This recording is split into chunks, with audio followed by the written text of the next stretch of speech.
Hello, students. In our previous class, we read chapter number 2, and today we are going to read chapter number 3, कुएं का पानी. In this chapter, आपको इसमें बताया गया है कि कैसे किसी ने चालाकी से एक ब्राह्मण को कुआं बेच दिया और आगे उसका सल्यूशन क्या हुआ वो इस चैप्टर में आपको बताया गया है. So let's start the chapter. इसमें पाठ परिचय है. अकबर बीरबल के किस्से बहुत प्रसिद्ध हैं. अकबर और बीरबल के किस्से बहुत प्रसिद्ध थे. अकबर एक बादशाह थे. बीरबल अपनी बुद्धिमानी यानी अपनी चालाकी से कठिन समस्या का समाधान निकाल लेते थे. यानी जो कठिन से कठिन प्रॉब्लम होती थी उसका समाधान यानी उसका सॉल्यूशन निकाल लेते थे. इस पार्ट में बीरबल एक ब्राह्मण की समस्या सुलझा रहे हैं. इस पार्ट में बीरबल है वो एक ब्राह्मण की समस्या सुलझा रहे हैं जिसे खरीदे गए कुएं से पानी नहीं लेने दिया जा रहा. जिसने वो कुआं खरीदा उससे उसको पानी लेने ही नहीं दिया जा रहा. तो उसमें इस प्रॉब्लम का सॉल्यूशन दिखाया गया है. ज़रा सोचें, क्या वे व्यक्ति कुएं का पानी निकालकर खाली कुआं ब्राह्मण को बेच सकता था? और एक बार एक किसान ने अपना कुआं एक सीधे साधे ब्राह्मण को बेच दिया. एक बार एक किसान था, फार्मर था, जिसने अपना एक कुआं सीधे साधे ब्राह्मण को बेच दिया. अगले दिन जब ब्राह्मण ने कुएं से पानी खींचना शुरू किया तो उस किसान ने ब्राह्मण से पानी लेने के लिए मना किया. और जब नेक्स्ट डे ब्राह्मण ने उस कुएं से पानी निकालना चाहा और उससे पानी खींचना शुरू किया तो उस किसान ने उनको पानी लेने के लिए मना कर दिया. और वो किसान ये बोला, मैंने तुम्हें केवल कुआं बेचा है, ना कि कुएं का पानी. उसने ये क्या किया, उसने कहा कि मैंने तो तुम्हें सिर्फ कुआं बेचा है और इसमें जो पानी था वो मैंने तुम्हें नहीं बेचा. ब्राह्मण इस नुकसान से बहुत दुखी हुआ. यानी उसको जो ये नुकसान हो गया था यानी हानि हुई थी, नुकसान का मतलब हानि, वो उससे बहुत दुखी हुआ. उसने बादशाह अकबर के दरबार में इंसाफ के लिए फरियाद की. इंसाफ मतलब न्याय. उन्होंने बादशाह के दरबार में इस इंसाफ के लिए फरियाद की. उसने फरियाद का मतलब होता है प्रार्थना करना. उसने दरबार में सब कुछ बताया और बादशाह अकबर से इंसाफ मांगा. उसने दरबार में जो भी कुछ उसके साथ हुआ उसने सब कुछ बता दिया और उन्होंने इंसाफ मांगा यानी न्याय मांगा. बादशाह ने ये समस्या बीरबल को हल करने के लिए कहा क्योंकि बीरबल बहुत चतुर था और इसलिए बादशाह ने बीरबल को ये समस्या हल करने के लिए कहा. देखते हैं आगे क्या होता है. बीरबल ने उस किसान को बुलाया जिसने कुआं ब्राह्मण को बेचा था. फिर बीरबल ने ये किया कि बीरबल ने उस किसान को यहाँ बुलाया जिसने वो कुआं ब्राह्मण को बेचा था. फिर बीरबल ने उससे पूछा, तुम ब्राह्मण को कुएं से पानी क्यों नहीं लेने देते? आखिर तुमने कुआं उसे बेचा है. बीरबल ने कहा कि तुम ब्राह्मण को पानी क्यों नहीं लेने देते? आखिरकार तुमने कुआं तो उन्हें बेचा है. तो ब्राह्मण ने कहा, मैंने ब्राह्मण को केवल कुआं बेचा है. यानी मैंने ब्राह्मण को केवल सिर्फ कुआं बेचा है, कुएं का पानी नहीं. कुएं का पानी मैंने उन्हें नहीं बेचा. कुएं का पानी मेरा है, ब्राह्मण का पानी पर कोई अधिकार नहीं है. यानी जो कुएं में पानी है वो तो मेरा है, इसका ब्राह्मण पर कोई अधिकार का मतलब होता है हक.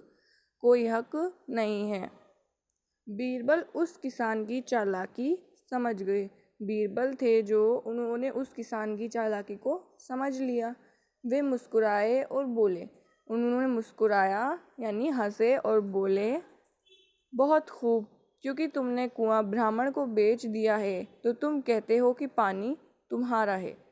तो तुम्हें अपना पानी ब्राह्मण के कुएं में रखने का कोई अधिकार नहीं है. अब या तो अपना पानी ब्राह्मण के कुएं से निकाल लो या फिर ब्राह्मण को किराया दो. तो उन्होंने, बीरबल काफ़ी चतुर थे, उन्होंने उसकी चालाकी को समझा और उन्होंने कहा कि बहुत खूब यानी बहुत अच्छा, क्योंकि तुमने कुआं ब्राह्मण को बेच दिया है. क्योंकि तुमने ब्राह्मण को बेच दिया कुआं तो तुम कहते हो कि पानी तुम्हारा है और तुम कहते हो कि पानी तो तुम्हारा है. तो तुम्हें अपना पानी ब्राह्मण के कुएं में रखने का कोई अधिकार नहीं है. यानी उन्होंने तो कुआं बेच दिया तो अब उनको पानी रखने का कोई अधिकार भी नहीं है किसी और के कुएं में। अब या तो अपना पानी ब्राह्मण के कुएं से निकाल लो या फिर ब्राह्मण को किराया दो। उन्होंने कहा कि अब या तो तुम अपना पानी उस कुएं से निकाल लो या फिर पानी रखने का ब्राह्मण को किराया दो, क्योंकि कुआं तो तुम उन्हें बेच ही चुके हो। तो अब या तो तुम उसमें से अपना पानी निकाल लो या फिर उस पानी को रखने का किराया दो। वह किसान समझ गया कि बीरबल के आगे उसकी चालाकी नहीं चलने वाली।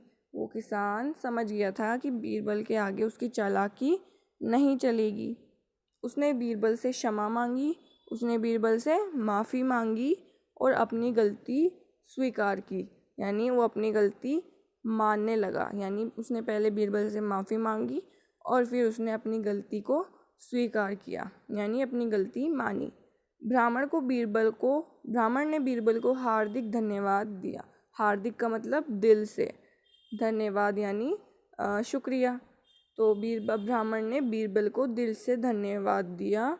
बादशाह अकबर ने बीरबल की बहुत प्रशंसा की और बादशाह अकबर ने इस प्रॉब्लम का सॉल्यूशन निकालने में बीरबल की बहुत प्रशंसा की, बहुत तारीफ़ की। तो ये आपके चैप्टर था जिसमें ये बताया गया है कि बीरबल ने कैसे अपनी चालाकी से, अपनी चतुरता से इस समस्या का समाधान निकाला और इंसाफ कराया। क्योंकि किसान जो था वो काफ़ी चतुर था, चालाक था। वो उसने कुआं बेच दिया, अपना फ़ायदे कर लिया और उसको पानी अपने, और कुएं में जो पानी था उसको भी अपना बता दिया। यानी उस ब्राह्मण को पानी लेने का भी अधिकार नहीं दिया। आओ ये भी जाने। बीरबल बादशाह अकबर के दरबार के 9 रत्नों में से एक थे। अकबर के दरबार में 9 रत्न थे, 9 रत्न। तो उनमें से एक थे बीरबल। अकबर बीरबल के किस्से बहुत मशहूर हैं, उन दोनों के किस्से बहुत मशहूर हैं। ये सुनने में रोचक भी होते हैं और साथ ही ज्ञान भी देते हैं। ये सुनने में भी काफ़ी इंटरेस्टिंग, रोचक का मतलब इंटरेस्टिंग होते हैं, आकर्षक होते हैं और साथ ही ज्ञान भी देते हैं, यानी कुछ सीख भी देते हैं। शब्द निधि है, इसमें हार्ड वर्ड्स हैं, ये आपको याद भी करने हैं, ठीक है।